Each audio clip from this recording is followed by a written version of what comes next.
kazi uliowapatia. Nianze na Mheshimiwa Mohamed Chande Othman, mwenyekiti wa tume. Nitaomba Mheshimiwa Jaji usimame. Mheshimiwa Jaji Othman ni mtu mwenye uzoefu na weledi mkubwa katika masuala ya sheria, haki za binadamu na utunzaji wa amani. Sote tunafahamu alikuwa jaji mkuu wa Tanzania kutoka mwaka 2010 hadi mwaka 2016. Ameteuliwa na makatibu wakuu wa Umoja wa Mataifa tangu 2017 mfululizo mpaka sasa kuongoza uchunguzi wa kifo cha katibu mkuu wa pili wa Umoja wa Mataifa kilichotokea Ndola, Zambia mwaka 1962. Ni mwenyekiti wa Tume Huru ya Kimataifa ya Uchunguzi ya Baraza la Haki za Binadamu la Umoja wa Mataifa kuhusu Sudani.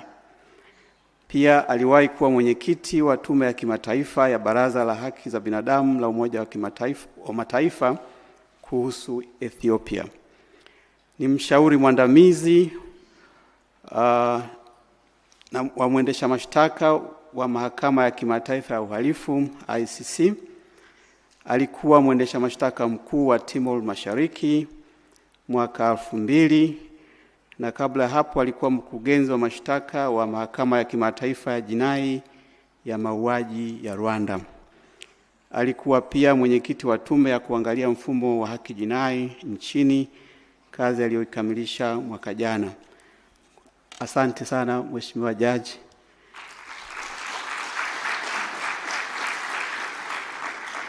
Wa pili ni Mheshimiwa Profesa Ibrahim Hamisi Juma, ni mjumbe. Yeye tunafahamu pia alikuwa jaji mkuu wa Tanzania kutoka mwaka 2017 hadi 2025. Amewahi kuwa mwenyekiti wa tume ya kurekebisha sheria na amewahi kuwa pia profesa mshiriki wa sheria katika Chuo Kikuu cha Dar es Salaam.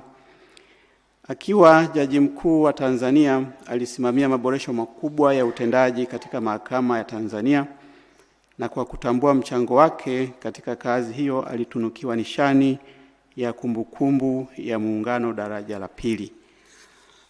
Mheshimiwa Profesa Ibrahim Juma pia amewahi kuwa mjumbe wa Tume ya Rais ya kuchunguza chanzo, mazingira na sababu za vifo vya watu 4 Sinza, Dar es Salaam mwaka 2006. Ilikuwa inajulikana kama Tume ya Jaji Kipenka. Asante sana Mheshimiwa Jaji. Watatu ni Balozi Ombeni Yohana Sefue, mjumbe.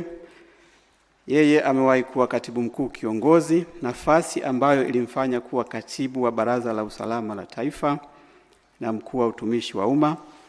Alikuwa balozi wa Tanzania, Canada, Cuba, Marekani na Umoja wa Mataifa New York. Amekuwa mjumbe na mwenyekiti wa African Peer Review Mechanism Panel of Eminent Persons, inayofanya tathmini ya utawala bora barani Afrika, na pia alikuwa makamu mwenyekiti wa tume ya kuangalia mfumo wa haki jinai nchini. Asante sana Mheshimiwa Balozi. Anayefuata ni Dr. Stegomena Lawrence Tax, naye ni mjumbe. Dr. Tax ni mwanadiplomasia na mtaalamu katika masuala ya ushirikiano wa kikanda mwenye uzoefu wa miaka zaidi ya 30 katika sera na mikakati, amani na usalama na utawala wa umma. Ameshika nyadhifa mbalimbali za juu kitaifa na kikanda, ikiwemo waziri, katibu mkuu,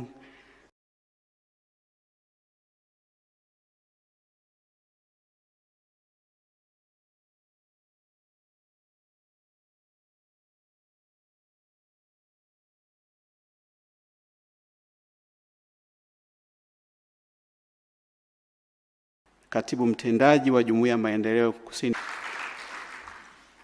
Mwingine ni IGP mstaafu Saidi Mwema, mjumbe. Alikuwa IGP wa Jeshi la Polisi Tanzania kutokea mwaka 2006 hadi 2013.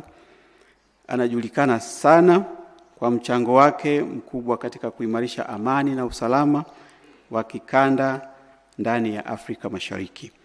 Akiwa IGP alisimamia na kuendeleza ajenda ya mageuzi ya Jeshi la Polisi Tanzania pamoja na mipango ya kukabiliana na uhalifu wa kuvuka mipaka, akishirikiana kwa karibu na shirika la kimataifa la polisi Interpol pamoja na taasisi za kikanda.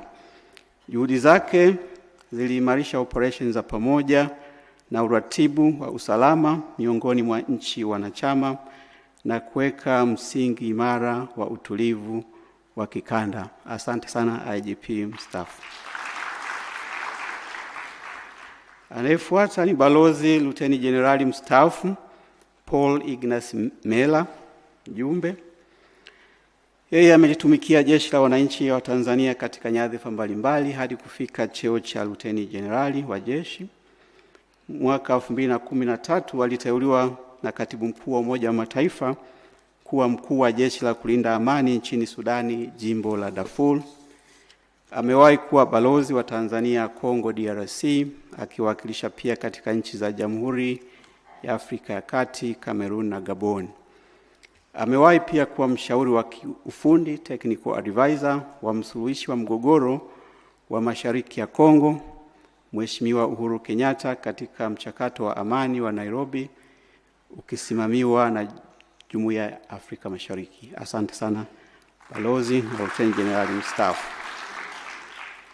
Anayefuata ni Balozi Radhia Naima Msuya, mjumbe.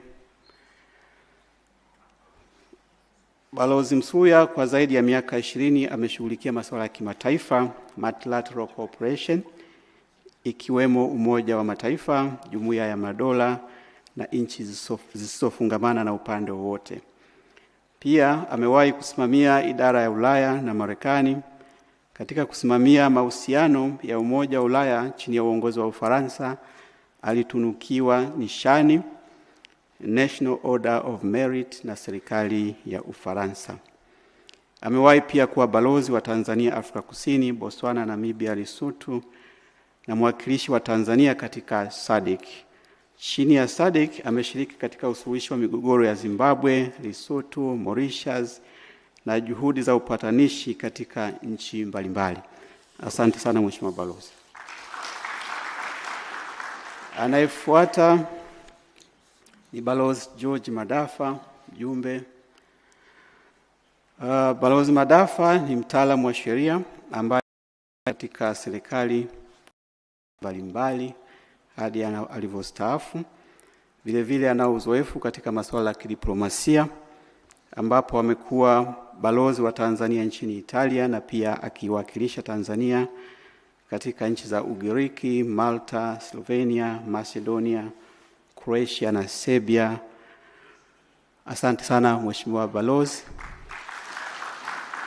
Na mjumbe wa mwisho lakini sio kwa umuhimu ni Balozi David Kapia. Balozi Kapia ni mwanadiplomasia wa siku nyingi ambaye amejishughulisha sana na utatuzi wa migogoro katika nchi mbalimbali. Akiwa msaidizi wa rais wa awamu ya 3 hayati Benjamin Mkapa, alishiriki kwenye utatuzi wa mgogoro wa Mashariki mwa Kongo DRC, mgogoro wa Sudani na Sudani Kusini na mgogoro wa Burundi. Akiwa msaidizi wa rais wa awamu ya 4 Mheshimiwa Dr. Jakaya Mrisho Kikwete, alishiriki kwenye utatuzi wa mgogoro wa Ivory Coast. Pia alishiriki katika utatuzi wa mgogoro wa Zimbabwe na mgogoro wa Mashariki mwa Kongo DRC. Alishiriki pia kutayarisha mfumo wa upatanishi wa mgogoro wa Jamhuri ya Afrika ya Kati.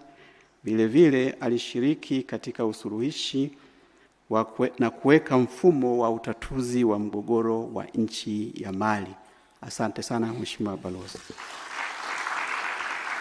Mheshimiwa Rais, tume pia ilisaidiwa na Secretariat ambayo iliongozwa na Bwana Honorius Njole ambaye ni mwandishi mkuu wa sheria CPD. Naomba Secretariat kwa ujumla wenu msimame. Asanteni sana.